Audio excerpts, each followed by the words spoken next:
দক্ষিণ কলকাতা ল কলেজের একদম গায়ে মেরে কেটে 100 মিটার ইথান ফার্মা বলে একটি ওষুধের দোকান।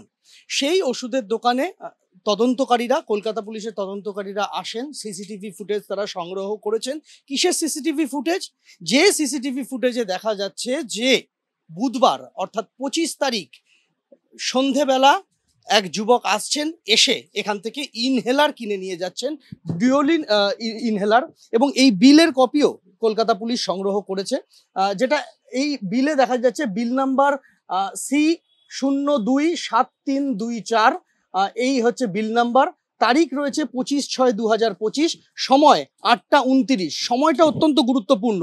ওই নির্যাতিতা তরুণী যে বয়ান দিয়েছেন যে সন্ধে 7:30টা থেকে রাত্রির 10টা 55 পর্যন্ত তাকে আটকে রাখা হয়, তার উপর নির্যাতন চলে, এবং এই বিলে দেখা যাচ্ছে রাত্রির 8টা 29 একেবারে মিলে যাচ্ছে ওই তরুণীর বয়ানের সঙ্গে, যে একজন আসেন, এসে ইনহেলার দেন তাকে। কেন ইনহেলারের প্রয়োজন পড়েছিল? তরুণীর বয়ানেই সেটা রয়েছে যে তিনি অসুস্থ বোধ করছিলেন। তখন যারা নির্যাতন চালাচ্ছিল তাদেরকে তিনি বলেন যে তাকে যাতে রুবি হাসপাতালে নিয়ে যাওয়া হয়, এবং সে সময় যারা নির্যাতন চালাচ্ছিল তারা তাকে বলে দেয় যে হাসপাতালে নিয়ে যাওয়া যাবে না। তখন তরুণী একেবারে কাতরভাবে কাকুতি মিনতি করেন যে একটা অন্তত ইনহেলার যাতে এনে দেওয়া হয়। এবং আমরা দেখতে পাচ্ছি যে কলেজ থেকে 100 মিটার দূরে যে ওষুধের দোকান, সেখানে জাইব নামে এক ব্যক্তি, কাস্টমারের নাম তাই লেখা রয়েছে ZEIB, জাইব নামে এক ব্যক্তি, তিনি আসেন এবং একটি ইনহেলার তিনি কেনেন। ইনহেলারের দামও রয়েছে 349 টাকা 60 পয়সা।